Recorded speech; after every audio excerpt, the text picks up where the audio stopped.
Bueno a todos, bienvenidos a Cantina Histórica, el podcast donde Moise Kuma toma una bebida alcohólica mientras cuenta algún hecho histórico. Sin embargo, iba a ser carajillos, pero mi amiga y yo tenemos alcoholismo, entonces volaron. Así que ya no tengo prácticamente nada.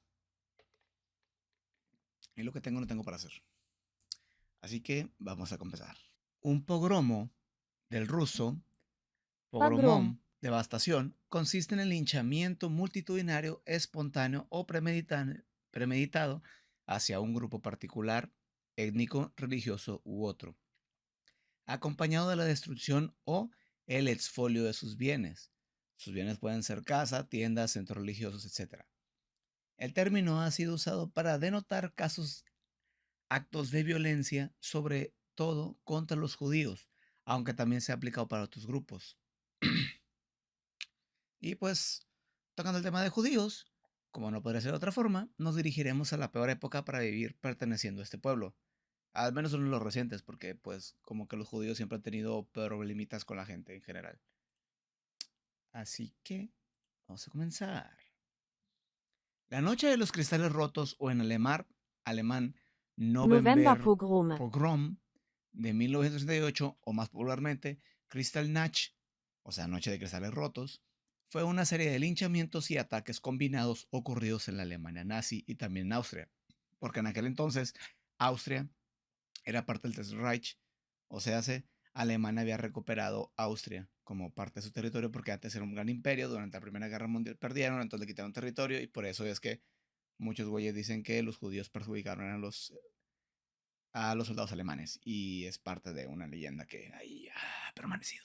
Todavía hay gente que cree en esto. En fin, durante la noche del 9 al 10 de noviembre del 38 fueron llevados a cabo contra ciudadanos judíos por las tropas de asalto de la SA junto a la población civil una serie de ataques combinados. Mientras las autoridades alemanas observaban sin intervenir, siendo así el mayor pogromo de la historia. Y la señora chismosa dentro de ti estará pensando, oye, pues ¿qué hicieron estos chavos? ¿Qué pasó? ¡Qué bárbaro! Pues resulta que según los alemanes antisemitas, estas revueltas ocurrieron como resultado del asesinato de Ernest von Rath, secretario de la embajada alemana en París, por un judío polaco de origen alemán, Herschel Greenspak. Lo ocasionó que los miembros de la Sturmabteilung. Schutzstaffel. Schutzstaffel, la SS, las juventudes hitlerianas, apoyados por Die Diest, Sicherheitsdienst. la Gestapo y otras fuerzas de la policía, se lanzaron a atacar a ciudadanos judíos y sus comercios, así como sus sinagogas. Al menos 91 ciudadanos judíos fueron asesinados durante los ataques y otros 30.000 fueron detenidos y posteriormente deportados en masa a campos de concentración en Sachsenhausen, Sachsenhausen, Buchenwald y Buchenwald y Dachau. Dachau, que son campos de concentración. Bueno, algunos eran de exterminio. Las casas de la población judía, así como sus hospitales y sus escuelas, fueron saqueadas y destruidas por los atacantes, demoliéndolas con mazos. Más de 1.000 sinagogas fueron quemadas, 95 de ellas solamente en Viena, y más de 7.000 tiendas de propiedad de judíos fueron destruidas o seriamente dañadas. Todo este desmadre fue seguido por una persistente persecución política y económica contra los judíos, considerada como parte de la política racial que tomaría la Alemania nazi y un paso previo a la solución final y el holocausto. Se hace antisemitismo. La razón del asesinato fue debido a que las constantes expulsiones de judíos del territorio controlado por alemanes, es decir, los alemanes empezaron a correr un montón de judíos de Alemania, bueno, del Tercer Reich, ya que ya estaban gobernando Alemania, empezaron a correrlos del territorio de Alemania. Y los polacos empezaron a decir, ya dijeron, ¿sabes qué? Ya estamos hasta la madre, estamos recibiendo demasiados polacos o familias que eran polacas que ahora vivían, que se mudaron a Alemania y ahora que lo están corriendo, quieren meterse todos, no podemos recibir a todos. Por lo tanto, hubo un desmadre porque para dónde te ibas y aparte en aquel entonces los judíos tampoco eran tan bien vistos por todos lados. bueno, en muchas partes, o sea, muchas partes tenían antisemitismo, no nada más Alemania. Entonces, un montón de gente, muchos de ellos les quitaban sus bienes, así que también iban un montón de gente que ya era pobre. Y tú sabes que si eres pobre, aunque seas blanco, no te quieren en muchos lados. El caso es que en todo este desmadre, la familia de Greenspan se vio afectada y Herschel, que vivía en París junto a un tío, decidió vengarse porque recibió un correo, o bueno, un memo, como quieras, recibió información de uno de sus parientes donde le platicaba todo el desmadre que estaba pasando. Entonces se emputó y el 7 de noviembre de 1968 compró un revólver, una caja de balas y se dirigió a la embajada alemana en París. Llegó así como todo ex ciudadano alemán, llegó y pidió hablar con un funcionario. Le llevaron con este güey, con el secretario de la embajada, y le disparó 3 veces en el abdomen. Luego ya que pues hizo lo que hizo, se entregó y dijo, sí, a la Chile fui yo. Entonces, todo este desmadre, obviamente, generó, pues eso, generó que la población alemana empezara a decir, claro, los malditos judíos, como siempre, haciendo su desmadre, atentando contra un funcionario público alemán que estaba haciendo solamente su trabajo, bla, bla, bla, bla, bla. Empezó todo, empezaron pues a agarrarlo de pretexto y pues le generó más problemas a los judíos que todavía estaban en territorio alemán. Por ejemplo, había un periódico judío que tenía tenía un tiraje de 40,000, pues de 40,000 revistas que vendían, no sé si mensual o semanalmente, no sé. El caso es que, bueno, había varios periódicos exclusivamente judíos, como siempre ha habido, los judíos son muy buenos para segmentarse, para agarrar sus nichos y hacer productos exclusivamente para ellos, igual los cristianos, igual que todos en general. Entonces, Alemania básicamente los cerró, les obligó a que ya no pudieran seguir pues distribuyendo periódicos, les bloqueó la celebración de cualquier tipo de festividad judía y además prohibieron que los niños judíos pudieran asistir a la Universidad del Estado. Entonces empezó la propaganda de Goebbels, del que no lo conoce, Goebbels es el padre de la propaganda, y empezó a hablar sobre este tema y cómo los judíos perjudicaron, sobre la leyenda de la ¿cómo era? De la mano atrás, no me acuerdo, eso son albur, pero ese tipo de leyendas antisemitas, entonces pues obviamente la gente pues se emputó más y empezó a hacer estos movimientos. El 15 de noviembre de 1938, 5 días después de las revueltas, o de que terminaron las revueltas, un grupo compuesto por ingleses, judíos y cuáqueros se presentaron con el primer ministro del Reino Unido, Neville Chamberlain, para solicitar un permiso de admisión temporal para niños judíos sin compañía. ¿Esto qué quiere decir?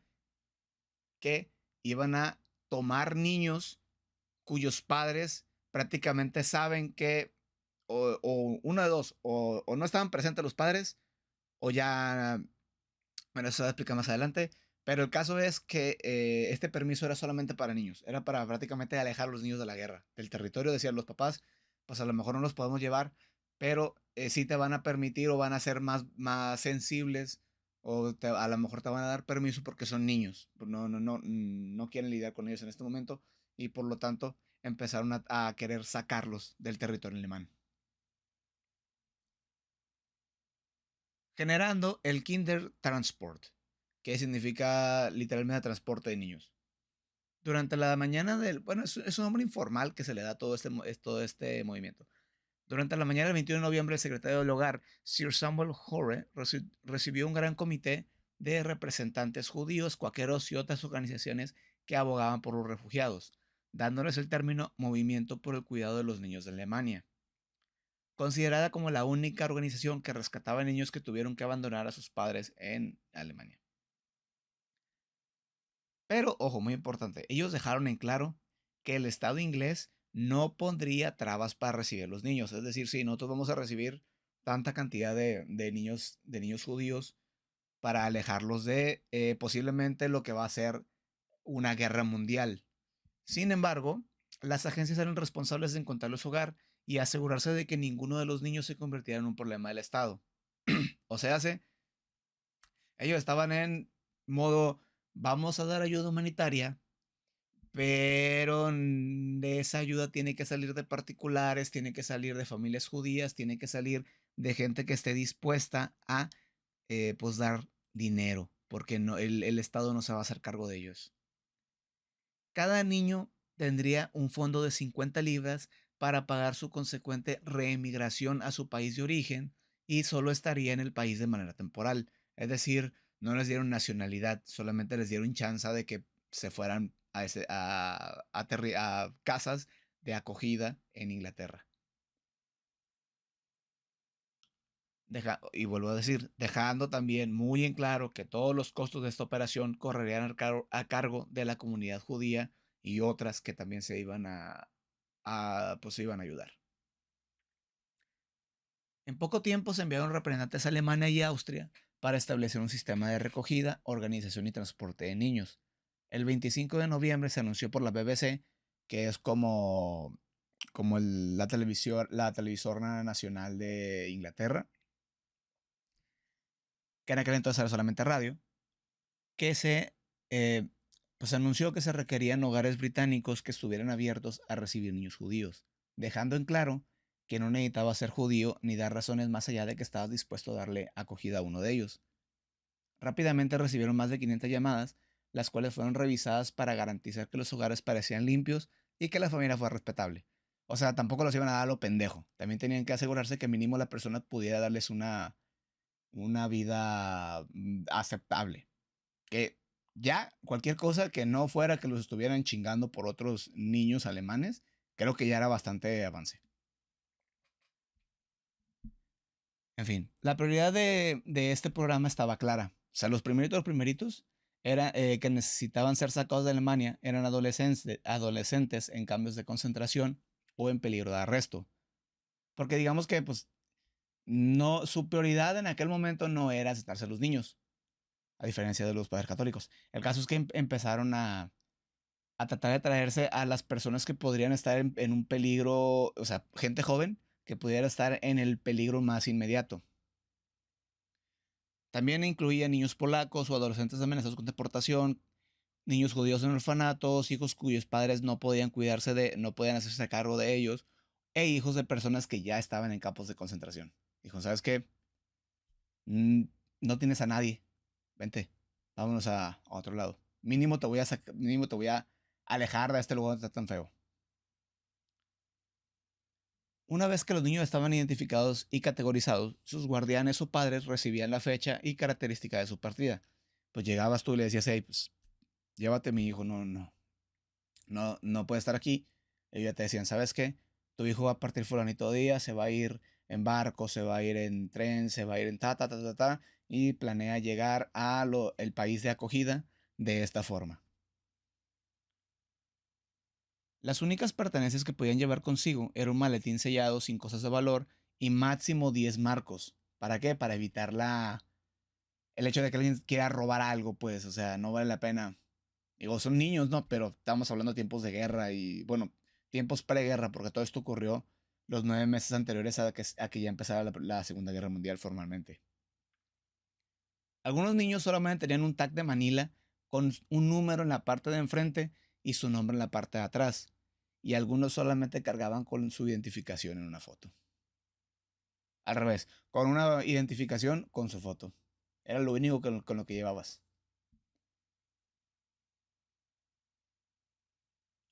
El primer grupo de niños, el primer grupo de 196 niños llegó a Harwich, Inglaterra, el 2 de noviembre del 38, 3 semanas después de la Noche de los Cristales Rotos. Los siguientes meses se dio refugio a más de 10.000 niños. Todo es súper importante porque esto se dio en el periodo que había dicho antes de la Segunda Guerra Mundial.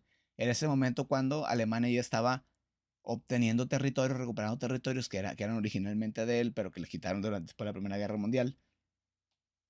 Entonces, muchos países que estaban cerca de Alemania veían que ya le estaba respirando la muerte aquí en el cuello. Entonces decían, ¿sabes qué? Hay que hacer cosas rápido porque esto solamente esto puede generar otra gran guerra, pues, porque en aquel entonces nada más habían tenido una gran guerra mundial. En los siguientes meses se dio refugio a más de 10,000 niños. Todo esto, el transporte de niños no solamente se dio hacia Inglaterra. Algunos países como Francia, Bélgica, Países Bajos y Suecia también recibieron niños. Por ejemplo, la humanitaria de Países Bajos, Gertruida Winsmuller Meyer, logró admitir 1.500 niños en Países Bajos, los cuales fueron apoyados por el Comité de Países Bajos para Refugiados Judíos, que era pagado por la comunidad judía de Países Bajos. En Suecia, la comunidad judía de Stone negoció el gobierno con una excepción en la restricción a refugiados judíos para que admitieran a niños, para que admitieran más niños. Pues, o sea, Suecia ya estaba diciendo como, ok, ¿sabes qué? Nosotros vamos a echarle la mano, los judíos que puedan llegar con acá, les damos refugio. Entonces, pues hablaron con los suecos y le dijeron, oye, ¿sabes qué, carnal? Porfa, acéptenos más niños, tenemos muchos niños, estamos recogiendo niños, entonces, si puede aceptarnos unos cuantos más, estaría muy bien. Entonces, los suecos dijeron, Simón, déjalos pasar. Eventualmente, alrededor de 500 judíos de Alemania de entre 1 y 15 años obtuvieron residencia temporal en condiciones con la condición de que los padres no podrán entrar al país. Y los niños eran seleccionados por organizaciones judías en Alemania y puestos en lugares de acogida u orfanatos en Suecia. Para el 15 de marzo de 1969, con la ocupación alemana de Checoslovaquia, el paso por Praga tuvo que terminar. O sea, por ahí estaban haciendo una ruta de escape, ya no se puede usar porque ya están avanzando demasiado los alemanes. Y por lo tanto, también pues, lo que fue la invasión de Polonia, también hicieron que pues ya se tuvieran que parar estas acciones porque ya era imposible sacar gente, ya se cerraron prácticamente las fronteras, ya no se podría sacar más niños. El que es conocido como el último transporte de Kinder Transport salió el 14 de marzo de 1940 en Países Bajos, organizado por Gertrudia Wiesmuller-Müller. Ella había organizado y recolectado a 66 niños de un orfanato de Kalverstraat, en Ámsterdam, el cual había servido como casa para refugiados, pues era un lugar para judíos. Ella fue y agarró los últimos niños que se pudo y pues los mandó en un barco. Fue lo último porque estaba ya literalmente los alemanes tocando para invadir Países Bajos. Eh, y el país entró en guerra el día siguiente de que ella mandó este último barco y no se subió. Ella dijo, no, yo aquí me quedo. Mi lucha es por Países Bajos y ahí decidió quedarse. Igual la señora hizo muchas tareas altruistas alrededor de su vida, sobrevivió a la Segunda Guerra Mundial, incluso llegó a estar dentro de un comité que era el precursor de las Naciones Unidas. O sea, era una chingona.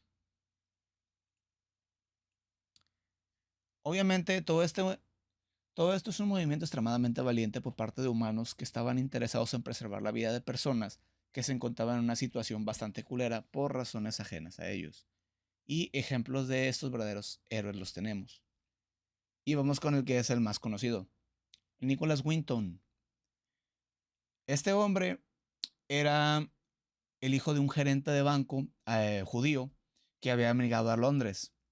Ya tenía mucho tiempo viviendo en Londres, su familia obviamente al llegar igual, huyendo del antisemitismo alemán, llegaron a Inglaterra, se convirtieron al cristianismo, este güey se bautizó, todo esto pues para poder entrar bien en la sociedad londinense.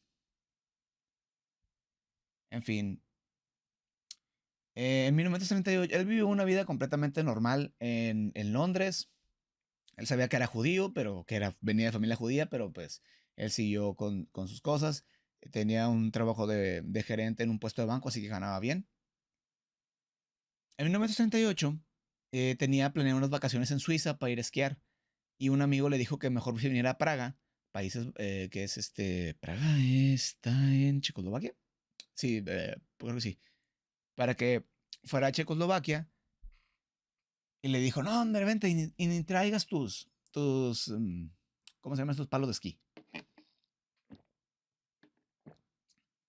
Cuando llegó, este amigo le propuso ayudar a niños de origen hebreo en los cuales vivían en condiciones infrahumanas en campos de refugiados. Es decir, lo llevó a campos de refugiados de judíos para que ayudara a las familias que estaban en esas condiciones.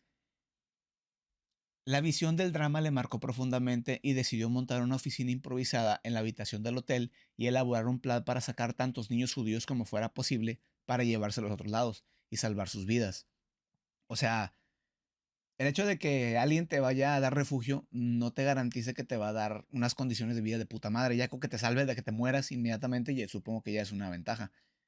Pero las condiciones de los campos de refugiados no siempre son las más humanas. Por lo tanto, ahí dijo, tengo que hacer algo para sacar a esta gente de aquí, pues se van a morir.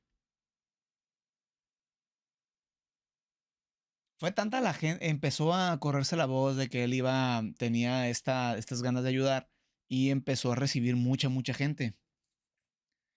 Lo cual le decían, oye, pues por favor, saca a mis hijos, eh, por favor. Por lo cual mm, tuvo que abrir otra oficina más grande para poder recibir más y más y más y más y más gente. En ese momento se dio cuenta de la magnitud del problema que tenía y empezó a trabajar, pues o sea, igualmente este güey es una persona muy educada, por lo tanto conocía protocolos, conocía leyes, conocía, pues era banquero, por lo tanto conocía mucho de economía. Era una persona estudiada, por lo tanto se empezó a mover políticamente, empezó a hablar con los embajadores de naciones que consideraba que podrían hacerse cargo de los niños. Pero de todos los que le habló, todos los que contactó, solo el gobierno sueco accedió a ocuparse de una parte de ellos. Por su parte, pues Gran Bretaña accedió, pero pues le dio las mismas condiciones, que solamente podían irse si ya tenía a una familia a la cual llegar, o sea, no llevárselos a lo pendejo y luego ver qué chingados hacemos con ellos, no, te vas a llevar un niño alemán, o digo, si te vas a llevar un niño de Checoslovaquia, ese niño ya debe tener un lugar asegurado en Reino Unido. Y, evidentemente, un anticipo por cada niño de 50 libras. Winton finalmente tuvo que regresar a Inglaterra para seguir con su puesto de trabajo, y ahí creó la organización que bautizó con el nombre del Comité Británico para los Refugiados de Checoslovaquia, sección para niños. Empezó un trabajo en diarios británicos, ingleses y sinagogas solicitando la ayuda para pues, poder realizar, para cubrir los costos de traerse niños desde Checoslovaquia hasta Inglaterra. O sea, es un tramo largo y nada barato. Por lo tanto, pues empezó a pedir apoyo y creo que en eso nada más trabajaba él, su mamá, unos cuantos conocidos y otros voluntarios. O sea, era realmente poquitas personas muy concentradas. Era básicamente un equipo de personas que estaban enfocadas en obtener dinero para sacar niños de allá.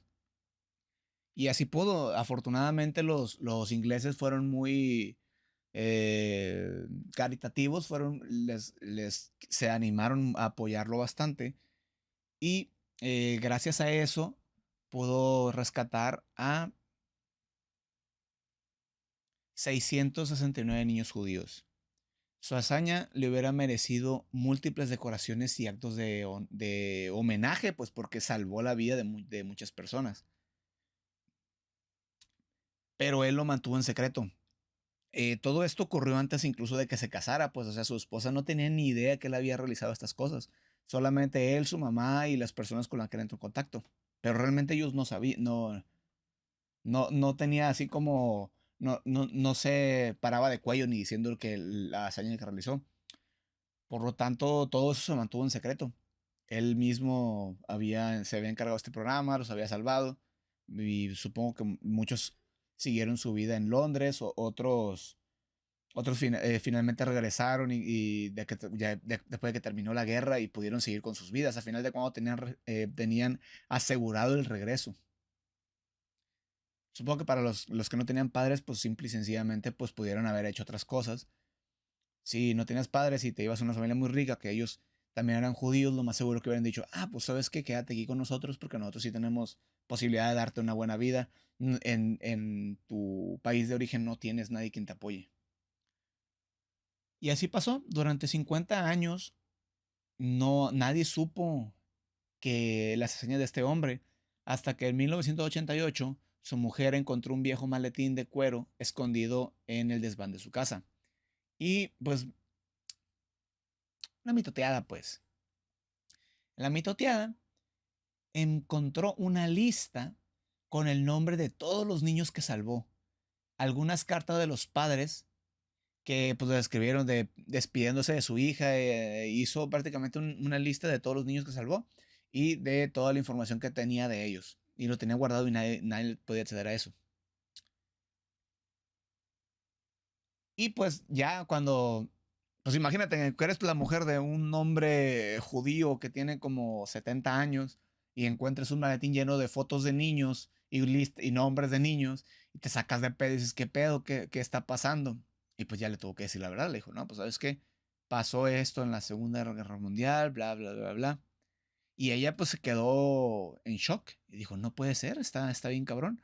Así que se puso en contacto con Elizabeth Maxwell, una historiadora especializada en el holocausto nazi y esposa del magnate en comunicación Robert Maxwell, propietario de periódicos como Mirrors, Daily y otro que no me acuerdo. Ella, esta Elizabeth Maxwell, tenía raíces checas y por lo tanto para él pues, fue una historia muy emotiva, un hombre que simplemente se guardó 50 años el hecho de que había salvado más de casi 1000 vidas. Así que pues le hizo, y escribió la historia, lo distribuyó por todos los diarios que tuvo, que tenía, que lo hicieron famoso y empezó a recibir un montón de condecoraciones, pero él nunca pidió nada de eso, pues él asistía porque pues ya no, ya chingada madre, ya, ya tengo que ir, pero él no lo buscaba. Y una de las razones por la cual yo me enteré de él y de que es tan conocido, vamos a decir, entre los héroes de la Segunda Guerra Mundial, es que en el programa de la BBC That's Life le dieron una sorpresa. Invitaron a Winston junto con un montón de personas que se sentaron a su alrededor y empezaron a leer la lista de niños salvados. Mencionaron a una de las niñas que salvó, solo que ahora con un nuevo nombre, porque pues obtuvo una nueva vida y era la que estaba sentado junto a él. Luego empezaron bueno, estaba sentado junto a él, se saludaron, hablaron, pues él lloró porque pues, oh, qué bonito que pudiste seguir con tu vida, que lograste salir adelante, porque en muchos de los casos no supo qué pasó con ellos después de eso. Y no les fue a decir. No conocía realmente las vidas de las personas, no conocía las caras o sea, conocía las caras de las personas que salvó, pero evidentemente verlos 50 años después es completamente diferente. Así que, pues ambos lloraron y todo, y él se acomodó otra vez en su asiento, y fue cuando la presentadora preguntó, ¿hay alguien más cuya vida fue salvada por Nicholas Winton? Y es cuando todos los que estaban alrededor de él se pusieron de pie. Y él volteó a ver la vida de las personas que había salvado.